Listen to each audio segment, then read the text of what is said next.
feel like Kobe in the fourth quarter. This is the Dane Moore NBA podcast, and we are brought to you by Prize Picks, coming at you Saturday morning. It is May 3rd, and coming up on today's show, we got Britt, Robson. We don't know yet who the Wolves play in the next round, so the plan for today's show is more to look ahead to the second round, and we're going to do that by going back through the Wolves roster and what they did in the first round. We'll go through the 8-man rotation, talk about each of those 8 players individually, both looking back at their, again, round 1 performance against the Lakers and ahead to their round 2 matchup. This episode is brought to you by First Resource Bank, and First Resource Bank has locations throughout the state of Minnesota, including their new branch in downtown Minneapolis, right by US Bank Stadium. If you are a small business owner, I know from my personal experience that working with a community bank like FRB can do more to help those who have big small business dreams. At First Resource Bank, you'll have that hometown feel from all of their branches. None of that, big bank rigmarole that you have to deal with. It feels more personal there. They are also FDIC insured at First Resource Bank and doing a lot for the state of Minnesota. And their owner, Tim Siegley, is also a big Timberwolves fan. So we'd love if you checked out First Resource Bank.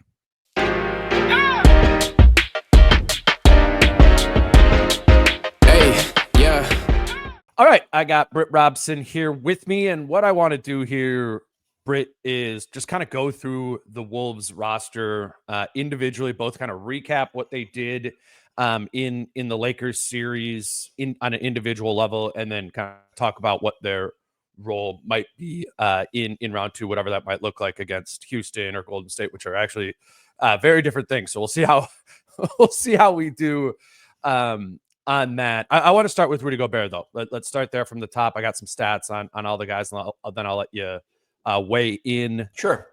In that series, Gobert averaged 8 points and 10 rebounds per game. Obviously, he got to those averages in a really bizarre sort of way, had 14 total points and 25 total rebounds in the first 4 games of the series. And then in game 5, as everyone knows, he had 27 points, 24 rebounds. Overall for the series, he played 29 minutes per game. A lot of the times they weren't closing with him. Obviously, that's what dips that down.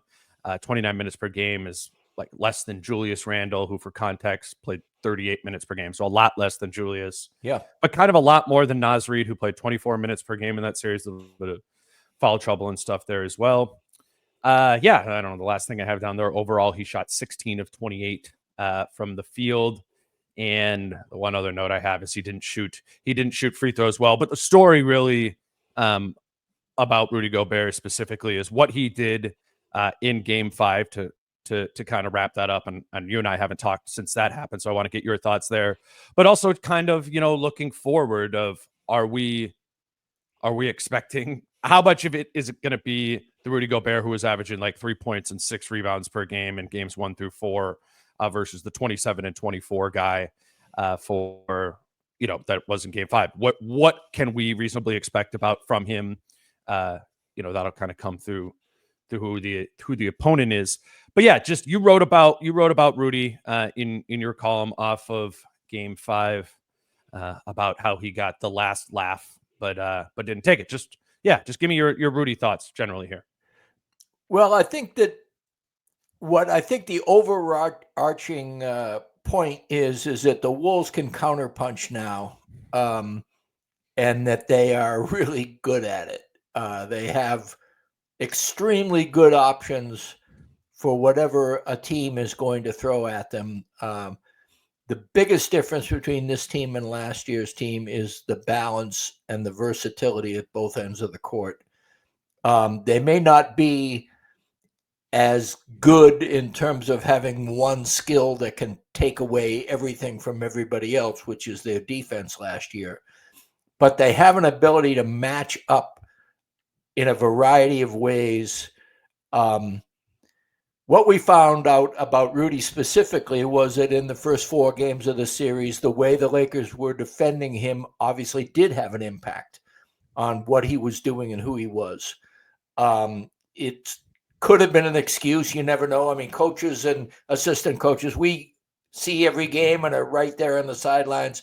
But it still is hard for us to tell exactly how much his teammates are ignoring Gobert, or Gobert is not getting open, or Gobert has lost the trust of people because he made a few mistakes. Versus the fact that the Lakers were just kind of concentrating on eliminating that part of the team's game.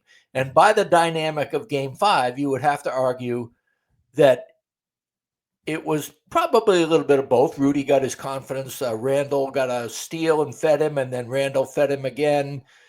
He had 4 points in the first 88 seconds, which is more than the 3.5 points per game he had averaged in the previous 4. He had 8 points on 4-4 shooting at the end of the first quarter, while the Wolves were shooting 3 of 16 from 3-point range. So there was that multiple dynamic that went into it. So it was somewhat confidence in one thing, ineptitude in another, that made them maybe lean into Rudy a little bit more. But it was also the fact that not only didn't they start nor play Jackson Hayes, but they really did alter their defense to try to take away some other things on the floor.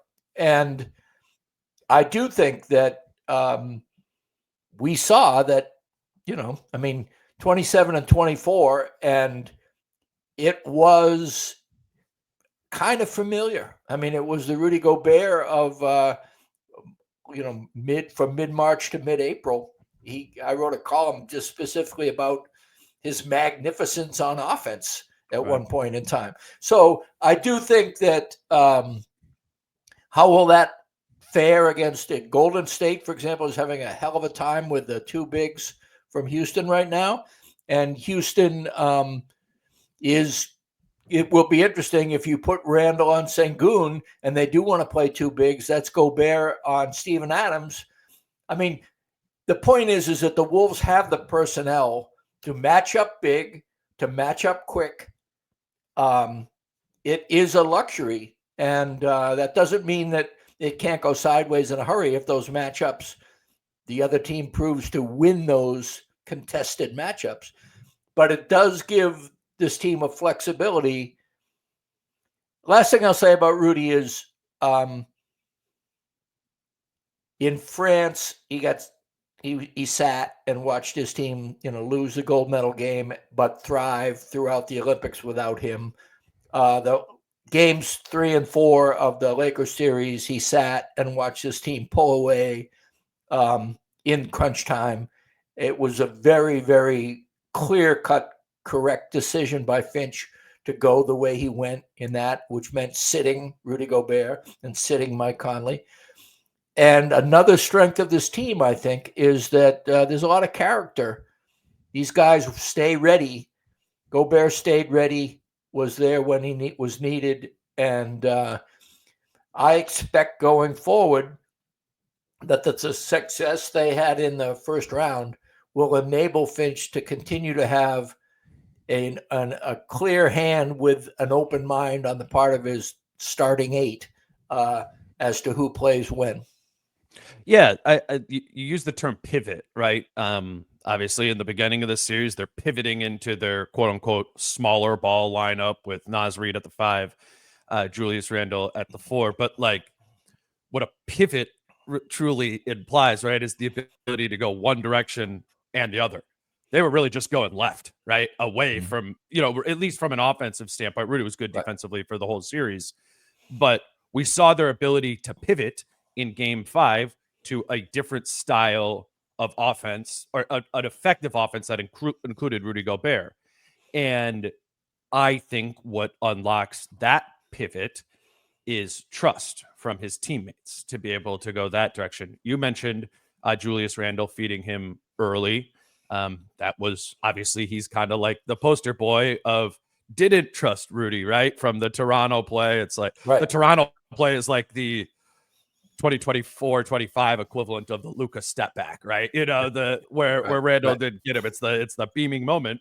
But as Game 5 showcased, a growth in trust from Julius Randle to Rudy Gobert. And I would also note Dante DiVincenzo trusting Rudy early in that game. There was one play in the first quarter where DiVincenzo threw Rudy a lob, and Rudy should have just got up, caught it, dunked it.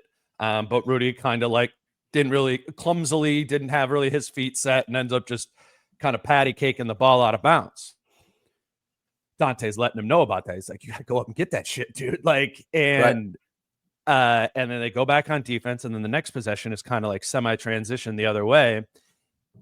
And it's transition, and DiVincenzo drops it off to Rudy. Rudy catches it like kind of on the move and goes up and dunks and finishes. That's trust. That was a really good example of trust because it was the very next possession. And I think we saw a ton over the course of the season where the surrounding Wolves pieces like didn't give Rudy a 3-strike policy, right? It was kind of like you didn't have that first one. I don't know if we're, giving the ball back, or there's almost like a subconscious don't give it to him. And I thought that was big. Randle feeding him at the beginning, and also DiVincenzo, the two quote unquote new guys, who did not trust Rudy at the beginning, or it didn't look like they trusted Rudy because he was new to them. Finding him in the first quarter ends up, propelling that perfect shooting first quarter from Rudy there. And I think that empowered the rest of the game. And that was trust. I don't think Rudy can't get 27 and 24 on his own. Absolutely. Right. And that has to come through his teammates. And if his teammates give him that, and he, let's be real, it wasn't any guarantee that when DiVincenzo dropped him off to him the second time that Rudy wouldn't have fumbled that and kicked that out of bounds too. But he chose, to trust that. And then if and when that hits, and Rudy does get that, he gets that confidence. And now he's going defensively. And it just kind of, it's a good bet to make because yes, Rudy might drop that. But if he does, I really think it gives you an exponential return, or at least in game 5, it did there, which made it be like, all right, here's a new way we can close the game, or a new way we can win the game with Rudy on the floor, which they weren't doing earlier in the season, which all just gets to what you've been talking about since this regular season ended. What is the offensive versatility of this team? Because if they do have offensive versatility in this way, and that we're talking about right now, and others, obviously their ceiling goes up way more because they were not an offensively versatile team consistently during the regular season. Absolutely. And I do think 27 and 24 also happens because the shooting was so terrible otherwise. I don't expect Rudy to get 27. I think a great Rudy game is more like 15 to 18 and everybody else is going. But I do think the fact that it was so obvious that they don't win that game without him, that he's got that in his pocket now, and that he doesn't need to have his confidence stimulated for the next couple of games. He should be confident going in, and his teammates should be confident. They should be saying to themselves, well, we don't win that game without this guy, and let's continue to have this going. That's a good thing. I mean, when you have these good vibes that happen, sometimes a team loses a game and you think, well, if Ant hadn't been a hero down the last 4 or 5 minutes, and then you begin to get these things. And that's the beauty of the Lakers series. The beauty of the Lakers series was they outplayed the Lakers so thoroughly that guys can feel good about being unselfish. Guys can feel good about their expanded roles. Guys can feel good about how they kind of altered their game a little bit in game to make things happen. And, for example, Jaden McDaniels, who I'm sure we'll talk about in a minute, but if that snowball started rolling when Jaden McDaniels played Luka Doncic off him, that set up all different kinds of dominoes that made a difference. And it's funny, the Wolves did steadily improve under Chris Finch yet again. He's always been a much better coach in March and April than he's been otherwise.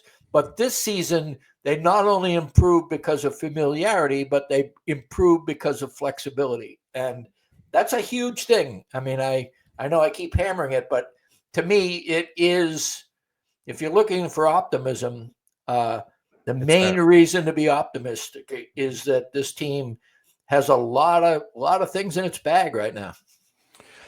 So what do you make of Rudy dominating the Lakers small ball look? As you said, they didn't start a center. And the idea of how that translates over to if it were Golden State, right? Golden State would be the small ball look. Houston doesn't really have one of those. I mean, I've done more work thinking about the Warriors as a matchup Sure. because I was anticipating that than Houston. But I had myself like going through doing notes, and one of the first things I wrote down was like Looney has to start. And took the words right out of my mouth. I mean, this guy post.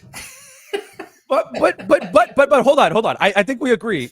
But like, does he? Are we overreacting to what Rudy just did in game 5? You know what I'm saying? Like, or do they look at games 1 through 4 and they go? I mean, I am more in like maybe they do have to play Looney, but this Golden State team has been playing Draymond at the 5 and like kind of starting like Buddy Hield almost at the 4 against Houston. Right. Who is the number 1 offensive rebounding team in the league. Like, they don't really seem scared to pivot into, adjusting to guarding the opponent and the opponent's style there. So I don't know. It's hard for me to even start thinking about it because I think if we just traditionally line it up, we go Looney. But yeah, anyways, your thoughts there. Well, my first thought is that Steven Adams is plus 53 in this series right now. So I don't think it's really working out for them. Yeah. I think that this guy Post, who he may be a second-year or third-year guy, I frankly don't know. I don't recognize him in the rotation until fairly recently. He's like a Nas Reid, he undrafted sort of guy. Okay, well, and he's wildly inconsistent. He can shoot, and when he gets off from distance, that could be a problem. I mean, I can see that risk happening, that you try to play Rudy off the floor by having, that floor spacing big and so on and so forth. But, and then sometimes he does get good rebounds and stuff too. But I just feel like Kerr's gamble is that between Green, Jimmy Butler, and Steph, he's got enough battle-tested, playoff guys that he can throw this guy in the water and swim with it. And Kevon Looney is the guy who fits that other trio much better, and is a guy who knows what to do, when to do it, is battle-tested. I've always thought he's incredibly underrated, and I see him being a good matchup for either Randle or Rudy and Green. Put it this way, a Looney-Green front court, to me, is Golden State's best bet of combating Rudy Gobert and Julius Randle. Yeah, it is interesting, right? If you don't do Looney, then you got to put Green on Gobert. And now Randle's going against a small, maybe Jimmy is guarding him. But then if Jimmy's guarding Randle, then who's guarding Ant, So I do think to that end, if you're trying to match up, you want to put Looney onto Gobert so Draymond doesn't have to guard Gobert, and then Draymond can guard Randle, which allows Jimmy, to guard Ant there. But if you're playing Looney and he's guarding Rudy, then that's just going to be a bunch of pick and roll, and he's going to be in drop, and that's where Ant theoretically, is able to go off. You can't put 2 on the ball on Ant in that situation. Kind of unlock. So I mean, we're gonna see a lot of different looks, I'm sure, from Golden State in this, because there'll be different things at different times. But it will be interesting, I think, dependent on how big they go. There will be an obvious, all right, it's super small. Rudy needs to dominate this. Maybe they guard him with like or something like that, Or if it's working, you have that closing lineup, Sure. And so that's the thing. I do think that there is a possibility that small ball works, especially if Steph is going crazy. Post is hitting from outside. Pods and Gary Payton too. They have a lot of interesting pieces.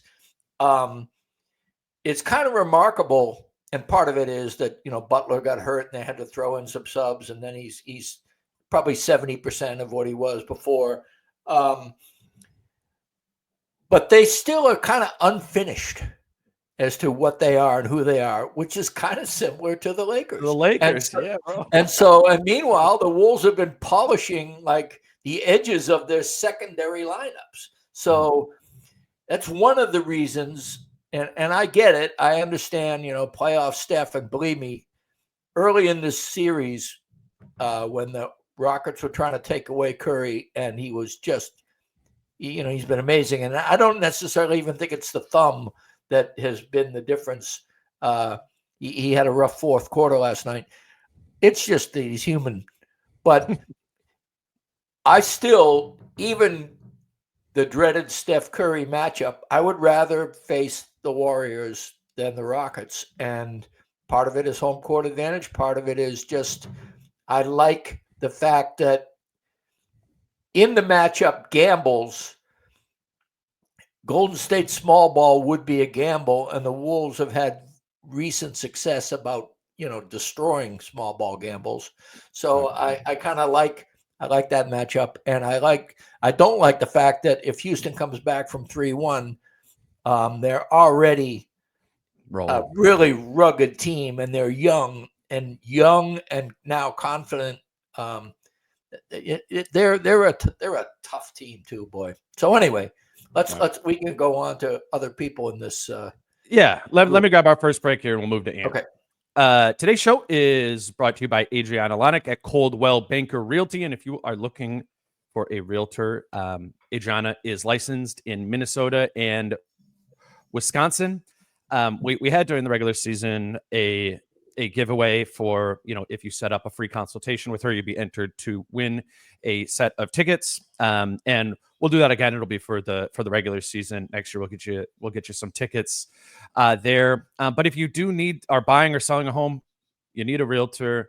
And I think the first step is just setting up one of those free consultations. You can do that by going to thedancingrealtor.com. That's in the show notes, or by calling or texting Adriana at 715-304-9920. Again, you book one of those strategy sessions, which is free, and you'll be entered to win some Wolves tickets. Again, that's Adriana Lonick at Coldwell Banker Realty.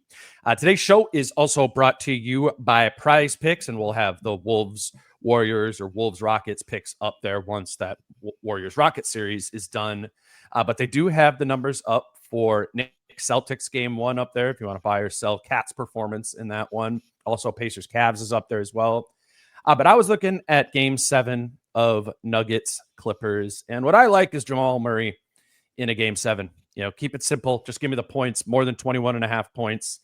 He had 21 in game 6 and 43 in game 5. There's a full slate up there for game 7 if you want to get in on something for Nuggets Clippers.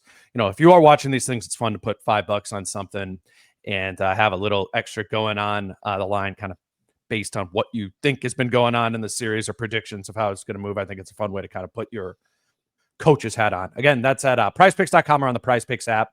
If you don't have an account at Prize Picks, sign up using the promo code Dane for a $50 sign-up bonus when you place your first $5 lineup. All right, Britt, let's move over to Anthony Edwards from the first round series and looking ahead. But to recap what his numbers were, Ant averaged 27 points, 8 rebounds, and 6 assists in that series. 8 rebounds is big. That number kind of snuck up on me. I think it was actually like 8.4. 6 assists in a series where they wouldn't allow him to really play pick and roll is actually pretty good. I'm sure that number of hockey assists that isn't reflected in the 6, makes that a little bit more. He was flirting with the triple-double Ant in the kind of ethos of his playmaking. In the series, he shot 16 of 48 from 3. Again, weird bifurcated numbers, just like Rudy. Before he shot 0 for 11 in game 5. Ant was shooting 43% from deep in the series. Only 31 of 64 from 2, Britt, for Ant, which is a season-long thing, right? I need over 50% shooting from 2 from him, especially if he doesn't get into the line a ton. it's all right. Give me a 4 for 10 from 2-point range if you get to the line 16 times in the game. But Ant only got to the free throw line 31 times in the series. That was the same number of free throws attempted as Julius Randle. Six free throws per game isn't enough, if he's going to be shooting that from 2. But obviously that Lakers defense was literally designed to make it extremely difficult for Ant in the lane. But still, in the aggregate, need a little bit better numbers from him there. But the real story was Ant's maturation, in that series and willingness to learn and understand and be patient with what that Lakers defense was. I think outside of, just chucking up a couple of threes when he was 0 for whatever in game 5, for the most part, Ant never did the going up against LeBron, I'm going up against Luka, with the sort of shot for shot type of thing, which I actually, I remember at the beginning of the season when they played the Warriors twice, he got into that with Steph and got burned and lost. But that's even a signal of growth over, what is that, 5 or 6 months or whatever, that Ant didn't do that against the Lakers. He's going to have that same sort of mature approach to Golden State with how they'll guard him, or Houston just going to have damn good guys to guard him if that's how it's going. But yeah, just your overall anything that stood out for you from Ant. Yeah, I really like the fact that he has begun to not only play less selfishly, but play with a buy-in. I mean, we talked about trust, but part of trust is also deriving joy out of it. I think having Nas and Jaden McDaniels both be shooting well in that series, Ant likes nothing better than to feed Jaden McDaniels for a big basket. I mean, that to him is right up there with a slam or a 3 in crunch time. He just loves that. And so the fact that Jaden was so capable on offense, I think it buoyed Ant in terms of how he wanted to play. And then with the closing lineup of having Nas and DDV and McDaniels all on the floor, and Randle for that matter. But it was those are kind of like his guys. That's like the best version of the Iowa Ant aspect that I continually bring up from that first couple of years where the Wolves would play run and gun. That was a run and gun lineup that can go the other way too, which brings me to my last point about Ant's likely enjoyment of playing right now. Is that he's got a shock absorber in Julius Randle. It's the first time in Ant's career where he's got a guy on the floor that does what he did over and over and over again to defenses, banging against double teams. And Ant gets to watch that while the defense works and the 2 points happen anyway. Yeah. And that's a stealth Man, Finch has been talking about that for so long, right? Like another guy to break the paint. That's what Finch has always said. Even I always reference Jalen Noel in this sense. Like 3 years ago, like Finch would talk about why Noel was playing, even though he wasn't having a good season shooting wise. He's like, it's another guy that can break the paint for us and get into the middle of the floor. Since Finch has been getting here prior to Julius Randle, they've been craving that exactly. Just somebody who could take a guy off the dribble one-on-one and turn a one-on-one situation into an advantage matchup and get into the middle of the floor. And Finch has been talking about that forever since Julius came. He's been referencing that. And what the idea is behind this, right, Britt, is that it softens it up for Ant. If Ant had to go against that set Lakers thing in the half court for every possession of that entire series, he's not averaging. He's not. Those numbers are lower in total production and in efficiency. You're totally right that Julius opens that up. And as we were talking about before, with from a matchup standpoint, the Warriors or the Rockets need to consider their matchups on Ant with Julius Randle in mind. And I do think that's a distinction to be made with Cat in the playoffs last year. When teams were put in that situation, they were like, you know what, we're going to just put a small on Cat. And if he wants to try to post up, we'll double it and make him try to pass out of doubles, which Cat is significantly worse at than Julius is. Of that, I mean, obviously you lose some shooting, but Julius has been shooting well there. But it just makes it so the opponent needs to consider the power forward position from a matchup standpoint now more than it did a year ago, which either gives Ant a more advantageous primary matchup or just kind of over the course of a possession through a switch or whatever, the opportunity to have something cleaner because they're almost as worried about Julius as they are about him. Yeah, there's a couple of ways to suck the soul out of a defense. And one of them is, the hat tip to Greg Popovich here for a minute, take a great pass and make it a better shot, moving the ball around, making the extra pass, even though you have a really good shot, you make an even better shot for your teammate. That's the old Spurs Pop way. That just sucks the soul out of a defense that is rotating well and just can't make that fourth swing in time, and the team gets it. But another way is just to have a guy come down and just batter you on the paint and have the double team come and have the battering either stop with a kick out to a wide open three that gets converted, or more often in Randle's case right now, drifting away from that double and hitting that fadeaway floater, which again, well defended, contact made, rugged physical defense that doesn't seem to phase the other team. That's a soul-sucking experience for a defense. And so it isn't even so much Randle's success rate. If he's able to do that in a repeatable fashion that still gets him like 45% from those twos, that's, and meanwhile, Ant is resting and watching, and we talk about Finch, and some of it is obviously covering his star player's ass, and some of it is truth when he says he's got to rest sometime. When we talk about, hey, he's not watching backdoor cuts, he's not focused on this, he's not matching up in transition, all the things that are Ant's, foibles. He'll say, well, he has a tremendous amount on him, and he literally has to kind of rest in between these times. Well, one of the ways he can rest now is on offense when Julius is doing the battering ram thing, and maybe he'll even get the kick out and bang home a three. He's got rest and 3 points.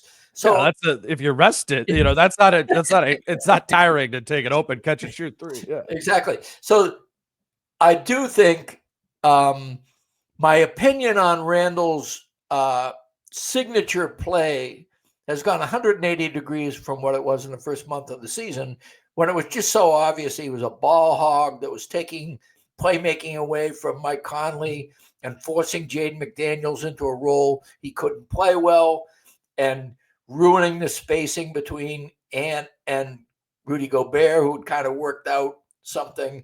He was just wrong for everybody in the starting lineup.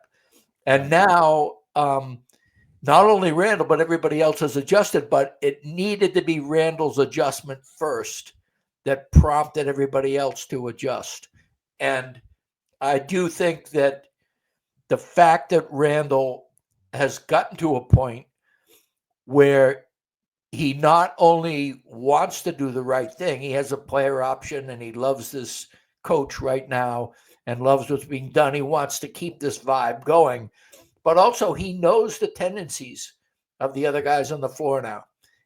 If you remember his first month on the team, he had a special connection with DiVincenzo. Well, why? Because he knows DiVincenzo really well.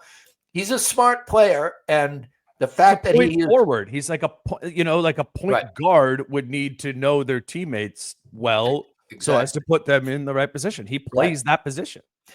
And I referenced back, part of it was I was really focusing on how Rudy got his baskets in that column I wrote, and just seeing when Randle poke checked that ball and Rudy got that play. But the one right after that where Luka's on him, and here you go. I mean, I'll just take Luka off the dribble.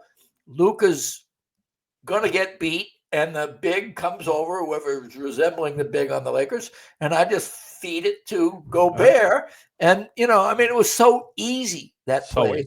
And all Rudy had to do, I love Rudy, put some pastry on it with a finger roll, for Christ's sake. And so I just thought to myself, here we go. The fact that Gobert has now gotten the first 2 baskets of the Wolves' possessions, and both of them were enabled by Julius Randle. This is a really good sign for this game, Absolutely. We'll do Randle in there too. I'll do his numbers from the series: 23 points, 5 rebounds, 4 assists. He shot 39% from 3 on 6 attempts per game, 53% from 2. I will note that 3-point shooting thing is big. He came back for the final 21 games of the regular season, and in that time was shooting 40% from 3. Did that again in that series. And another distinction to be made about Julius Randle versus Karl-Anthony Towns, which has actually always been true, is Julius Randle is a higher volume 3-point shooter than Karl-Anthony Towns is. Karl-Anthony Towns in the playoffs last year averaged 5 3-point attempts per game. It's not a lot more that Julius does, but if you even look at last season during the regular season, the 23-24 season, Randle shot more 3s per game than Karl-Anthony Towns did. Julius is this version of making 40% of his 3s, is more of a floor spacer than Karl-Anthony Towns was a season ago as well. Again, I think it is a risk because Julius is not as good of a pure shooter as Cat. I think there's a probably better chance that Julius Randle has a 25% shooting from 3 playoff series than Cat would, though Cat did that in the conference finals last year against Dallas. But generally speaking, if this 30-some% from Julius is 39%, 40% is bankable from 3, it's another way that he's a bigger weapon than Cat can be. He also shot 31 free throws in that series, which again, I said before, was the same volume as Ant. He actually made 26 of his 31. Ant only made 24 of his 31. Overall, I was looking it up. Those two combined, 31-31. They took 62 free throws. The team shot 122 free throws total in that series. Those two combined for the majority of the free throws. Julius did lead the team in turnovers in the series against the Lakers, had 13 of them. Some of that was 7 was game 1. 7 of game 1. I was getting there. He settled into his rhythm games 2 through 5. And then also 38 minutes per game. Only guy who played more than Julius in round 1 was Anthony Edwards. Yeah. It was as if Finch needed to take a victory lap. I mean, we know how Chris Finch feels about Julius Randle, but you watch his press conference after the game. Oh, he was my like, God, "Yeah, you fuckers." I'm coming over the table next time, It's like, because the original question, of course, the question is never about Julius Randle, because then he grants the interviewer the grace of saying, well, you're bringing up Julius Randle, so therefore I'm not going to go on this semi-angry tirade about this. The question was about the unfair press that Rudy Gobert was getting. And that was just such an easy tee up for Finch. And there's another guy that all these people have been ripping forever here now. And there is Julius Randle. He's now my heir and Mama Bear, right? That's what you call it. Just an incredible. So, but he's right. We're laughing, but he was right. And that's part of that is the reasons directed at us. us. So rabid about it, which is, we're both Finch people. I'm probably even more of a Finch person than you are, and so I grant him, his ability to shove this in everybody's face because it has been the hinge. It has been the hinge that has turned a good team into a potentially great team. And it was done despite all logic, despite salary cap hell, despite past performance by Randle in the playoffs, despite the great minutes Naz Reid and Rudy Gobert consistently have together. There was a lot of headwinds against this, and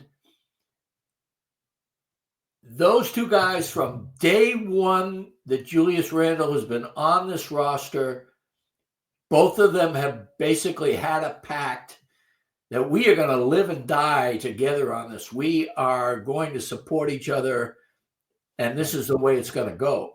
And Finch asks things of Randle, and Randle does everything in his power to deliver it. As Randle is trying to do that, Finch is busy figuring out ways to have his request of Randle work in the best possible way for it to work.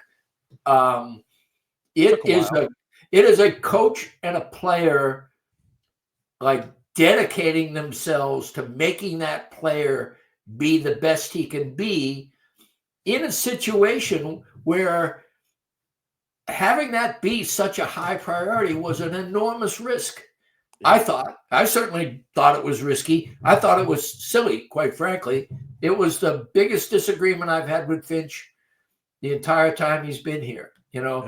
More than the timeouts, more than the let him play, and won't make play calls. I'll figure out things as to why they do best. This Julius Randle fixation was bewildering to me. And, which is example 4,212 as to why Chris Finch knows more about basketball than I do.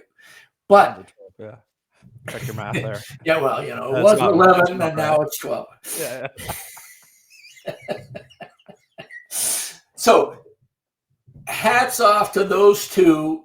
Finch deserved his moment of braying about that. And Julius Randle how happy is that dude right now when you see him?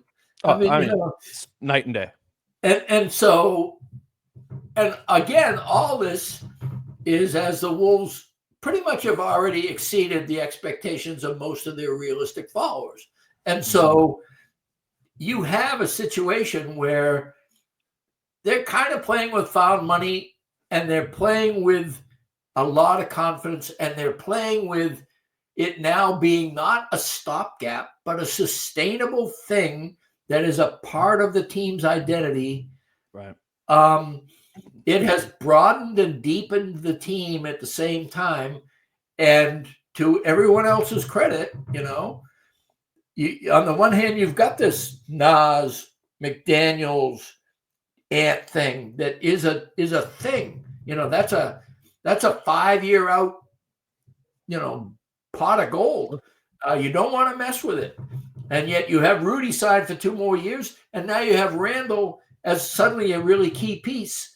These are interesting dynamics, but to Finch's credit and to his roster's credit, everybody seems to be working toward making it work. And not only that, but knowing what it is that they're working towards. There's no confusion here. Everybody kind of knows what they're sacrificing and why. Right. And the sacrifices are being made. It's just, praise the Lakers' rotten defense and, Luka Doncic being out of shape and JJ Redick kind of being shown up in this first round as reasons why the Wolves suddenly almost all the levers that they pulled, brought home the jackpot. So they have a lot of reason to feel good about themselves going in. And to close out this Julius Randle portion, that was the lever that you pull that has the least chance of paying out, but if it does pay out, pays out the most. Right. And that one hit. So, it's like the Rudy thing and the trust thing you're talking about before. Yeah. It's like, it's not a guarantee, but if it hits, it pays exponential dividends. All right, Britt, let's move over to Jaden McDaniels so we keep getting through here and actually get through all 8 guys. Jaden was one of the most instructive chess pieces in this, and from what he was doing guarding Luka, and to your point earlier of how his offense forced Luka off of him, which opened up the Wolves' offense. more broadly. But Jaden's numbers overall: 17 points and 6 rebounds for the series. 37.5% from 3 on 3 attempts per game. 58% from 2, which is very good. Played 33 minutes per game, only behind Edwards and Randle in minutes played in that series, which is quite impressive considering that he was guarding Luka Doncic for all 33 of those minutes. When he was in the game, only had the foul trouble in one of those games. We are seeing, much like we're talking about a new evolution of Ant in kind of end of games and the more cerebral side of it, we're seeing an evolution from Jaden here too in the playoffs, mostly showcasing a little bit more of his offensive game than I think is the public perception of what he has. But yeah, just really kind of coming into his own. I mean, I guess to be fair to him, Jaden was good in the playoffs last year as well, but he's if he was a bishop on the chessboard before, he's starting to move a little bit more like a queen, and that's a pretty serious weapon for a Wolves team that, generally speaking, lacks more on the offensive side of the ball than it does on the defensive side of the ball. You know what you're getting from him defensively, but he, as he showed in that series and would likely show in the next round, regardless of opponent. If you want to mess around and put a Van Vliet or Curry or Pajemski or whatever on him, like, there should be a lot more confidence that, Jaden can mess that up now. Well, not only that, but Jaden will prove one way or another that that's a mistake.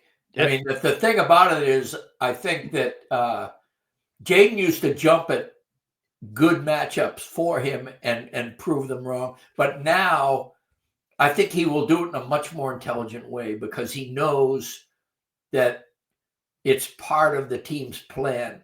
It used to be Jaden almost had to call attention to himself by calling his own number and almost going outside the whole, maybe even the game plan, to just say, hey, I've got this matchup and I'm going to make it work. But when you push an agenda like that, most of the time, you're not as successful as when you have this ability to say, this is incorporated into the schemes we work. This is why I'm good at this right now. And it was funny. The decision to put Luka on Jaden McDaniels, there was some logic to it. Clearly, Redick does not think Luka can guard the perimeter. He put him on Randle after McDaniels, and so you have a situation where Jaden McDaniels is another skilled big, and that evolution from being a catch and shoot 3 guy who occasionally can give you something when teams ignore him, to being a guy who is more effective from 8 feet in than he is outside the arc. Yeah. And not out of any fluke. It's science. That guy is 6'10", 6'11", with a large wingspan. He is larger in height than Randle. And totally. The idea of his casual comment after game 1 that I was the biggest player on the floor for a while, and he showed it. I mean, he basically was acting with impunity down there. Like, all right, I'll do a shot fake to get this little pissant out of the way, and then slam home the ball. It's more strength, man. And I felt like that started showing up kind of in the middle of the season, January, in that run when, actually, to be fair, I guess Jade was being asked to more so play the 4 when Julius Randle was out for for a month. January, February, right. Against tough opposition too. Go ahead. Yeah, but it was literal strength. Like, Jaden, skinny dude, came into the league, but now at 24 years old, still looks like a slender player, but he plays with significantly more force than he did before. And I think that's what, he was always, if he got the opportunities, you love the little rocking chair shot of his where he could just shoot up above the defense from 8 to 10 feet or whatever. But he always had that because of his height and size. And now you're kind of combining that with force that shows up with, now he is a guy who can just straight line drive a Luka Doncic, right? I don't think Jaden could have done that a year ago, or to the same extent. And you couple that, with the defense, he deserves a new like positional distinction, which we are giving him and have been giving him of being a big. The fact that he has an incredible work ethic, his teammates just universally love this guy from the, all different personality types. Love Jaden McDaniels. And I think a lot of it has to do with the fact of how hard he works. And what exemplifies that to me is the preparation it takes to be a wing stopper. You have to do your work early and then you have to sustain your work. Right. On the other side of the ball, Jaden McDaniels has become maybe the team's best box out rebounder. And that takes early work and sustenance. And I think that it's part of that. It's a through line in terms of his work ethic that a guy who stays with high scoring wings knows how to get position and hold position. And how many times have you seen Jaden get the offensive rebound without much effort because his position is established? Right. He's not getting offensive rebounds, the old KG tip it over the headway, He's getting it because he's in position. And that, again, at somebody who's not that much more than 200 pounds is because he's doing the work early. Absolutely. I haven't had the chance to do this yet, but I'll plan on doing it before the series starts. I think Jason and I are going to do a more genuine series preview once the time comes. Sure. But the thing I'm trying to get to is Jaden on Steph. That's a different type of matchup than Luka Doncic, right? I mean, it's an assignment he'll get. It's an assignment I don't think he'll be bad at, but it's a different type of test.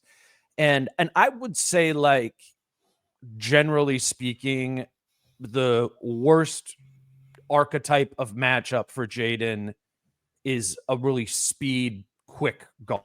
Tyrese Maxey, De'Aaron Fox, that type of guy who's 6-7 inches shorter than him and has that kind of burst to just move in a whisper, and Steph has some of that too. It's more so like laterally. It's it's speed coming off of screens. It's putting himself in position there. So I want to go back and watch those possessions from earlier this year when Jaden was guarding, because I just don't have that like stamped to my memory. But what generally speaking, what do you make of the Jaden on Steph matchup? If that's what I wish it was reduced. I don't know if it will be, but I think it takes away what I was just talking about in terms of what he can do at the other end of the court. And also his rebounding, defensive rebounding, it takes away a lot of that. Good point. I like the idea of Ant and Na for different reasons on Curry. I think Na is one of the great screen slippers in the NBA. Somebody who can negotiate screens that well really has an advantage given how often they screen against Steph. Now, Steph is just, he took it to another level against the Rockets in a couple of games where he's thrived. The guy remains just such an unbelievably quick release, and also his ability, his handle, his quick crossover step back. I don't care how close you think you're guarding him. You're not guarding him anymore, Right. And so then the question becomes, if he can do that against anybody, do you want to waste your best guy on him? Sure. And I do think one of the things about Na is that he's also a little bit steal conscious, and also Curry is such a great mover, and Na is somebody who doesn't mind moving with somebody all the time. So obviously Nah won't start, and so that won't be a primary matchup. But I would like to see a lot of Nah minutes if those two teams do meet in the second round. And then I also just think that it is giving into some of the parts of Ant's personality that you may not want to unlock. That whole, all right, here it comes. I'm going to be the guy. It's been under wraps really well, and I don't know if putting him up against Steph is a good thing or a bad thing. But I do think if it worked, that guy remains. If you're going to be able to guard Steph at all with all his tools, locked in Ant, as almost anybody who's watched him knows, he's a top 5 percentile on-ball defender when he's at his peak. But that's not what Steph's coming off of screen. I think Ant, that's a terrible place to put Ant chasing him around pin downs. I don't know. I do think that does. I don't mind the other matchups though. I mean, that you put McDaniels on Jimmy Butler. I think that is a huge Jimmy Butler dampening, and otherwise that goes to Ant. And I'm not as confident of Ant on Butler as I am Jaden on Butler. I think if a choice is Ant, McDaniels, Curry, Butler, I'd go Ant, Curry, and McDaniels, Butler.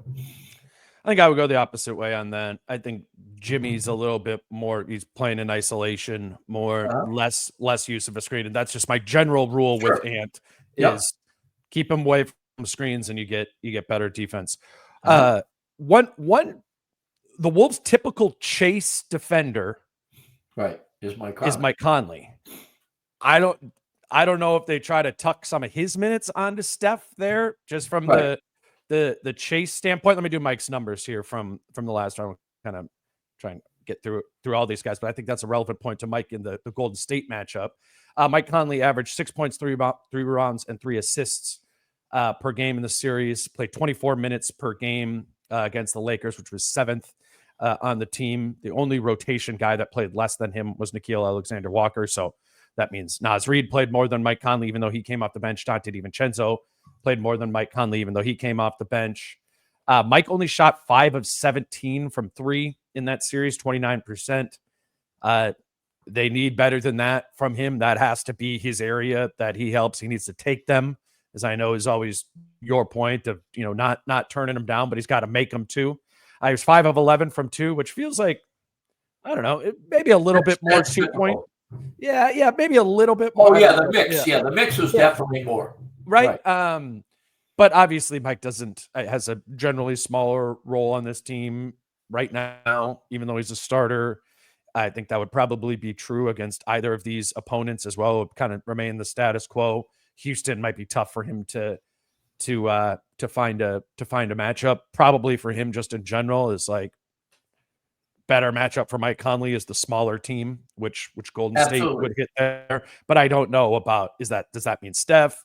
Is he guarding Pajemski? Probably. I don't know. I do think there's just more places where you could put Mike that he would survive. And to be fair to him, he was guarding Rui Hachimura in the last series and survived. So he's shown an ability to put in the work to make up for kind of whatever his defensive matchup is, just with smarts, effort, and positioning. So yeah, I guess start with thoughts on Mike from the Lakers series. Yeah, I've been a staunch supporter of Mike Conley throughout his career, but this year when he had a really up and down season, I caught the fact that he was hitting threes at his usual rate a lot earlier than most, and was a strong proponent of returning him to more of a playmaker than they have actually all season. Right. But he had a bad series against the Lakers. I mean, there's no sugarcoating it. And Rui Hachimura had a pretty good series against him, which actually should happen. It's a matchup you concede if that's your matchup. I just felt like Rui did more of his damage when he was at the 5, and that's not when Conley was guarding him. Conley was guarding Rui when Jackson Hayes was out there, and then like Rui was open because Rudy Gobert was leaving Rui open in like the one game when Rui had 5 made threes. Fair enough. You're probably right. I don't think Mike got beat up that bad defensively in that series. All right. I still say that the 5 for 17 they were open shots for the most part. The ball handling, he felt like the guy of the 8 people who didn't fit. Now, Na was another one. They both kind of were competing for that. You had the starters and DDV and Nas, and I just feel like, first of all, the Rockets, if that's what it comes to, is the kryptonite for Mike Conley. I don't know how realistically you play him 20 minutes a night unless you have Rudy Gobert also out there, and Rudy Gobert is babysitting that paint all the time, because Amen Thompson provided, like when Nicholas Batum got on Cat that time, and everybody went, "Oh, that's how you defend Cat," and all of a sudden Cat had to, it unlocked a weakness so blatantly that everybody saw it. Right. Well, having a big post up Mike Conley, a big wing post up Mike Conley, even if they're not really great at it, working that switch, Houston's got a dozen options to make that happen. And he's such a liability. I mean, Fred VanVleet, yes. But Fred VanVleet, those guys are good at switching, and they're good at, rotation. The offense is good. And not for nothing. I mean, offense is good. I think that they have an interesting way of playing offense. And when it hasn't been shown against the Warriors, I'll grant you that. But I do think that Houston can play offense pretty well against this Timberwolves defense, in my opinion. Sengun is hard for Rudy to guard, and they have Jalen Green has gone off pretty regularly against this team. He is not, obviously, in these playoffs. And I just want to throw this out there. It's probably totally superfluous and won't happen. But the signature game of Rob Dillingham was against the Rockets. I mean, he was incredible. If you go back and look at that, I mean, I've never seen a plus-minus box score like that. I mean, he was plus 21, and the rest of the team was minus. He had one of those against the Lakers, though, too. Didn't play at all. And against Houston, he was guarding Reid Shepard, who's not going to play in this series. But he could also guard VanVleet. That's my point. Mm-hmm. Yeah, right. There are small. Time Fitch trusts him is when he's on a small who's not very quick. Yeah. I think I don't think that's likely. I think it's likely. I just want to throw it because no. If there's foul trouble and you need a ninth man against Houston, if VanVleet's on the floor, Dillingham might be that ninth man. That's my point. Yeah, no, he did play well in that, and I understand. I mean, it was the Houston game when they played Houston, and Fred VanVleet didn't play in that game, and the Wolves roll out their normal starters, and Tari Eason started in VanVleet's spot, and Mike Conley was guarding Tari Eason in that game, and that was like the first one in my head where I was like, okay, there's a problem with the Wolves defense this season because Mike Conley is now having to be put on those assignments. Right. Whereas even just 1 year ago, they would put him on guards. And I mean, in the Western Conference Finals, they switch him on all forwards. Yes. Right. That now they don't want that anymore. And they rely on Rudy to protect him, as you brought up. Against Golden State and against Houston, there's places to stash Rudy where he can ignore Draymond or he can ignore Thompson and kind of be there to protect Mike Conley. I'm not saying any of the things you're saying about Mike Conley being problematic aren't problematic. It's just, we know Finch is going to try to persevere through this. You're right. And so I'm trying to find reasons that. And I will tell you that Amen Thompson is no longer so easily ignored. Facts. That's fair. Let's grab one more break here and then we'll wrap it up. Wrap it up with the bench. Today's show is brought to you by Falling Knife Brewing Company. And what I've just been saying to everybody, Britt, is like, you got to go do this for one of the games. Absolutely. They got the TV truck out there. I mean, I don't know, maybe it's just like a childhood memory of like going to watch the 4th of July fireworks. You know, you like bring your chair and you set up in the park and you watch the fireworks. The fireworks are the Timberwolves, and you're sitting outside at Falling Knife watching it on the TV truck with a bunch of Wolves fans. I just really would. I don't know if you're going to Target Center for a game, you can do that. You got the tickets, but you don't want to spend $500 on tickets to go to a Wolves game at Target Center. Head over to Falling Knife. Great beer, just a great vibe of people there, kind of for the same reason. They'll have this truck, for all the games, the home games and the road games. Just go over to Falling Knife. I really would recommend it, and it's just been so cool to see hundreds, if not, I don't know, hundreds of people for sure who are there, both in the tap room and outside watching on the TV truck. And there is this sense. It's something about watching a game and rooting for a team. Say you're in a bar and maybe 40% of the people in the bar are watching the game, and say of that 40%, 80% are rooting for your team. Well, even of that lesser number, maybe of that number, half of them are smart basketball people who've been following this team all year. Mm-hmm. So basically you wind up with having like 4 or 5 other people that are watching the game the way you're watching the game. Yeah. Whereas this Falling Knife thing, if you go, odds are that 75% of the crowd are going to be diehard, knowledgeable Wolves fans who are going to be cheering not only at the right time, but knowing why it's the right thing to be cheering about this right now. And that kind of community of fandom elevates fandom. Absolutely. And it's very difficult with this schedule that we still don't know yet, but me, Kyle, and Britt or others are going to try and get over there to do a live show at some point here once we have a schedule. Do that. Always look forward to that. Games. Yeah, no, it's fun for that reason of the fans and the questions and the engagement in that sort of way. All right, let's wrap this up with the bench. Let me just run through all 3 guys' numbers quickly here, and then I'll let you choose which one to focus on first.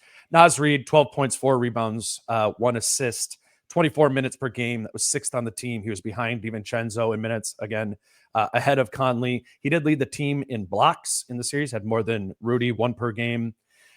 He shot 22 threes in the series, made 11 of them, 50%, obviously. Only player on the team to shoot over or even at 40% in the series. Plus was 9 of 16 from 2, 56%. The only thing I would have a problem with those Nas numbers is the volume is not high enough there.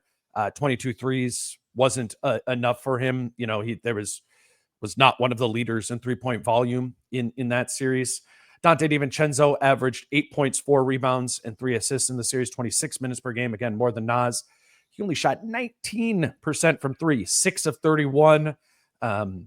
Dampered by game 5, but also wasn't knocking him down at a high clip before that. Only Ant took more 3-point attempts in that series than Donte did. Donte was also 9 of 19 from 2. I actually thought he had, for his weakness being finishing, I think he had a couple of actually really nice finishes in that series. That's an important part of his game if and when he's run off the line. Nickeil Alexander-Walker, 6 points, 2 rebounds, 2 assists, 20 minutes per game.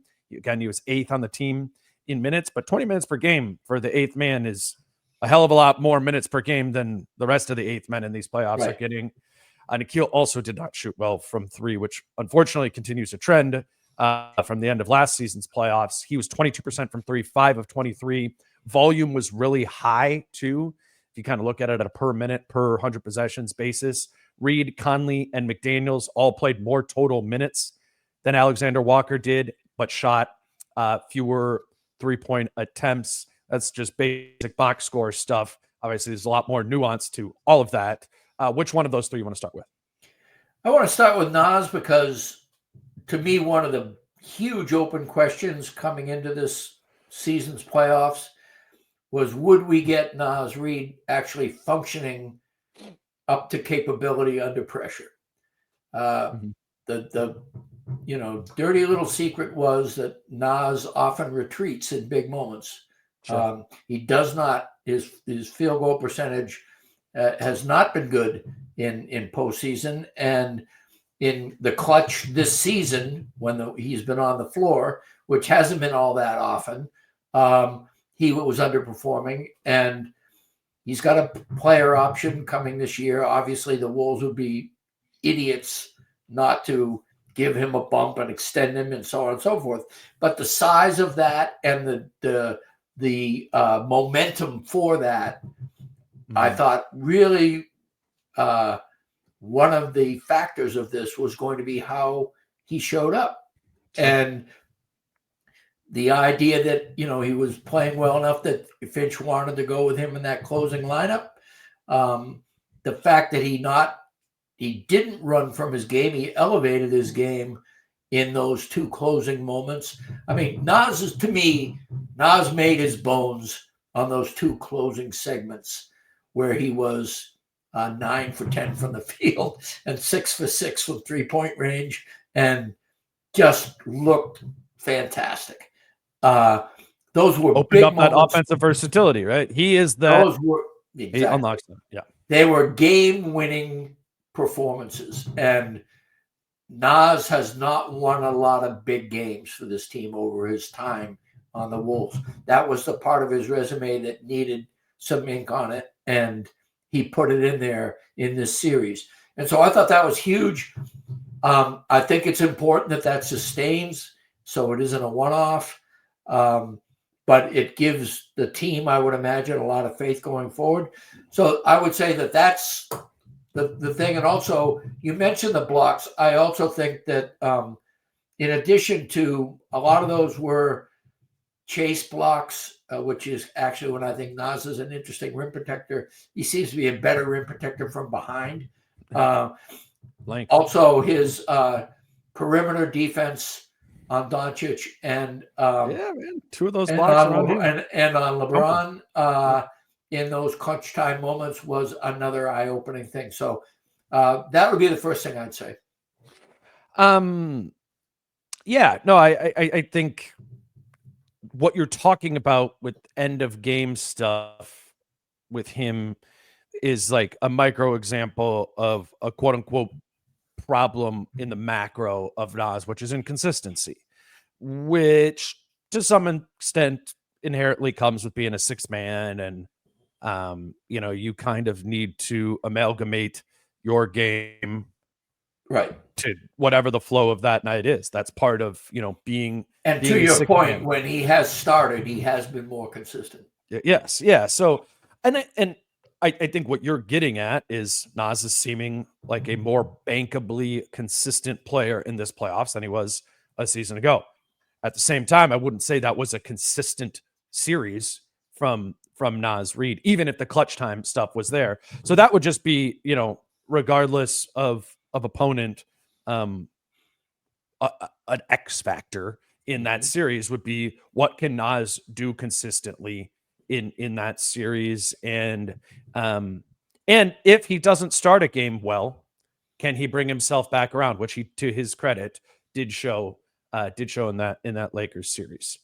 Let's do DiVincenzo a little bit too, and Nikhil as well. Just the 3-point shooting part is what sticks out in those stats, and 19% for DiVincenzo and 22% from Alexander Walker exaggerates the ineptitude because neither of them could hit anything in game 5. And that was clearly they were both facing some sort of mental battle. When I was watching Dante, I'm like, dude, that isn't even what your shot looks like. Kind of when I don't know. They got lost in that sum.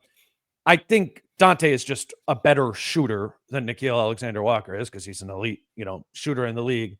I would expect a bounce back in the 3-point shooting area for DiVincenzo in this next round, and also doing it on volume or in bunches that can kind of pack a punch. We didn't really, I don't know, did Dante have like a 3 threes quarter or even half in the Lakers series?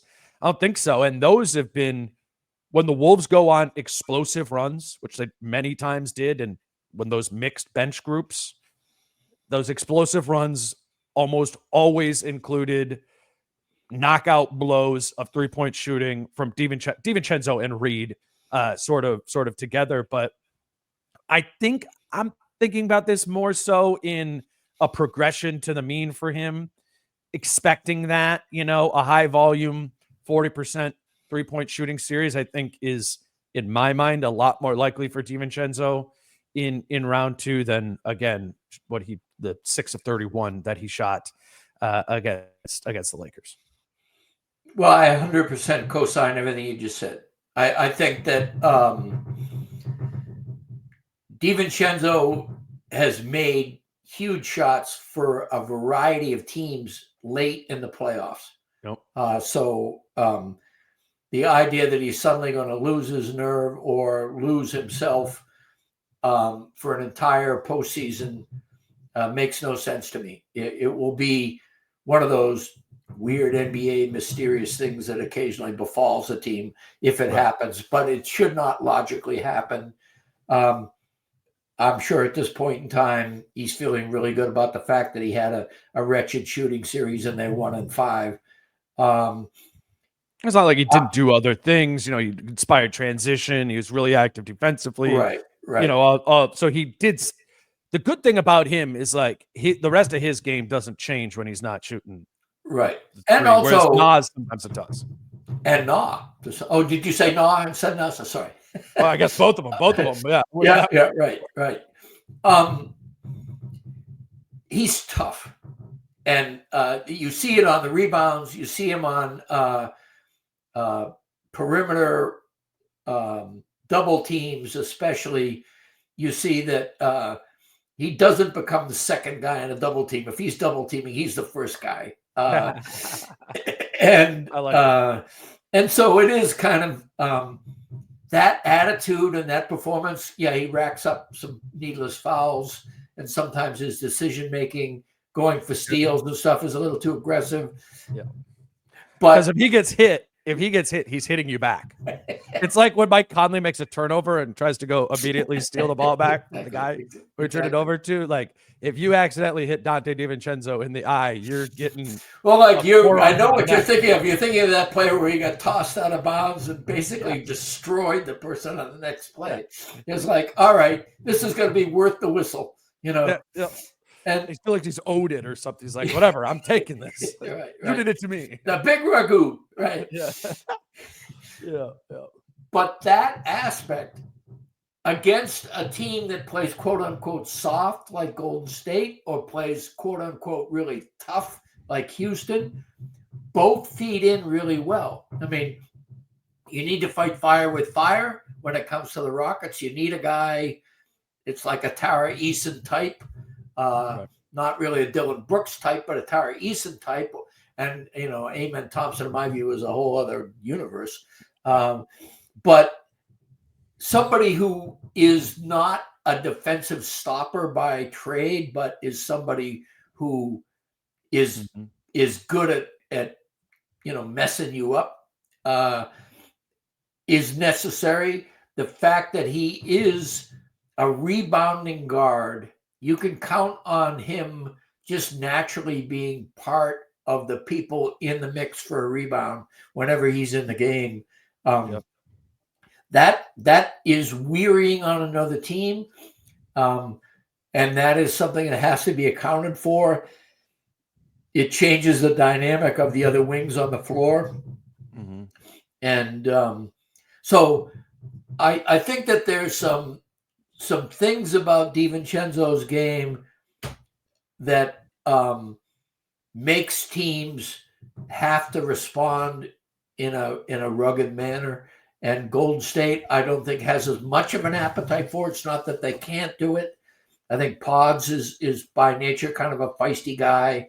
Curry is remarkably competitive. I'm not when I call them soft, it's just because they just don't have the personnel to really bash. It's not the pejorative soft of like, soft, Yeah, he's not. They're not running away from contact. they're saying the contact is not our friend. And so it is a little bit different. And whereas the Rockets, I mean, just watching this Rockets Warriors series and seeing, how and who takes control of the game. The fact that Jalen Green has like disappeared for all but one game of the series, and that the Rockets are doing okay anyway.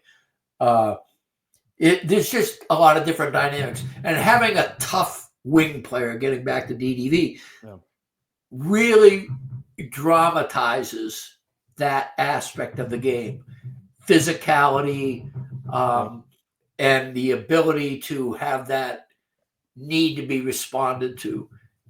So I think that is a huge advantage over Na, who, until the last 3 or 4 weeks of the regular season and the postseason, was the most reliable player on this roster. He may be reading the tea leaves about what happens next season. I don't know. He's such a simultaneously sensitive guy and dogged player that nothing would make me happier than to have him just erupt, which is actually one of the reasons why him being on Curry would be fun, because I think that's an important matchup that will enable him to feel important regardless of how his shot is falling. And I also think Golden State might be susceptible to some of those straight line drive banker layups that he's fond of making. But I do think against the Lakers, it was right that he didn't get the minutes that other people got. I know Finch has a lot of confidence in him and really appreciates the way he held the fort while a lot of people were figuring it out during the regular season. Finch has loyalty to him as he has loyalty to all of that quote-unquote starting 8. But I do think that of all the players, with the exception of Conley, who I don't think can do as much about it, Na has the most to rebound from in this coming series. A couple things off that. DiVincenzo, I like him in this either matchup. Familiarity, comfort, I think, against Golden State. He gets what they're trying to do over there. And as a leader on this team, which I think he very much was in the first round, despite not shooting well, I think that goes a long way against Golden State. And I was looking it up, the game where Ant hits the buzzer beater against Houston, and they win that game during the regular season. I think it was like right after Christmas. DiVincenzo led the Wolves in minutes that game, and he came off the bench. It was the normal starting lineup. It was when he was playing well, and Finch just gives him that like marathon shift. Was that the 24-point comeback or whatever it was? There was a game where they just went. Yeah, Houston was up 15 with 9 to play or something like that, and then Ant hits the right to left step back on the side there. DiVincenzo led the team in minutes. That game was 6 of 10 from 3, and Finch was absolutely loving what he was getting from him in that game. So to that end, I mean, I think, even if he sucked in that game, I still think Finch would give DiVincenzo an ample role in this. But I think that I think there's signs that he could very well play in that series. I love Dante in this next round, no matter what, and they need him.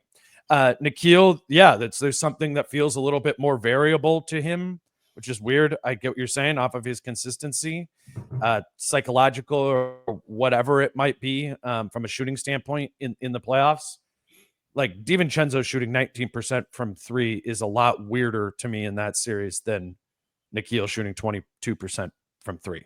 Now, that said, I think Nickeil has overcome some demons in his own head to keep going and persisting. And he did that in the Lakers series, particularly game 5, when he was left, wide open. And I know a lot of people didn't like how many of the threes the Wolves were taking, but they were being told by their coach, right, that you damn well better keep taking those open threes, Nickeil Alexander-Walker, Dante DiVincenzo, all that, because this is our style of play. And Nickeil did that. He didn't shy away. I think he finished 2 of 10, 2 of 11 or something in that game from deep. Bottom of the line, it's an awesome bench. And I think we did rightly so, had a lot more stuff talking about Rudy or Mike or Jaden of like, oh, this matchup, what does this do here? The Wolves bench is just so good that even if they find themselves in a slightly disadvantageous situation from a matchup spot, it's like, you know, if you're playing video games, like they're 80 overall ratings and these bench guys are 68. Like they make up for it surely in being just more talented players than them. And I think, Houston and Golden State are both pretty deep teams as well. I just think the Wolves have the best bench in the NBA. The beauty of the Wolves bench is that the variability of the blended lineups is, you could plug Nas in with a lot of those other five, those five starters. DDV, same way. Nas, same way. You don't have to have, all right, he's coming in off the bench, therefore he will play this role, If you want to bring DiVincenzo in for Mike Conley, that's a look. If you want to bring DiVincenzo in for McDaniels, that's a look. If you want to bring Nas in for Rudy, that's a look. If you want to bring Nas in for McDaniels or Randle, that's another look. Finch has the ability to cherry pick what particular group of five people he wants to blend between the starters and the bench.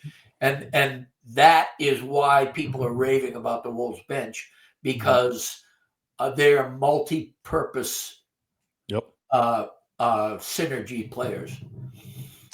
Absolutely, man. I wish we knew who they were playing and we could be like, hey, what do you think's going to happen? Wait till Sunday night, and then, you and I have to grab a plane to Houston or kick back and wait for Golden State to arrive. I know. Yeah.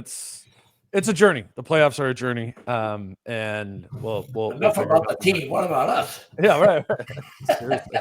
No, this is fun. We got through it in about 90 minutes. We got through the roster there. Sure.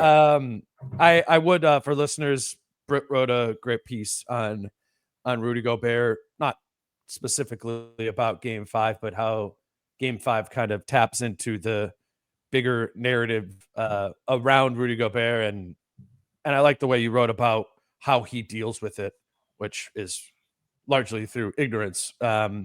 And yeah, it was a cool moment. Obviously, Game 5 for Rudy, which is we've all acknowledged. But I like the way that Britt put that together. That's over at mimpost.com. I don't know. I guess I'll see you. If it's you probably see me in an hour, right? No, are you going to practice? I'm in New York right now. My goodness! Yeah. All right. Congratulations. I'll be in Houston, or I'll be at whatever's next. I'll be at that for the game. Yeah. So yeah, check out that piece from Britt at MimPost, and Jace and I will do an episode on Monday morning when we know if it's Warriors or Rockets. So that's what's coming up next. But yeah, until then, he's Britt. I'm Dane. Peace out. How I'm feeling, man, I hope it never stop, yeah. Green and hot so you can find me in the crowd, yeah. Don't let standards ever bring you down, yeah.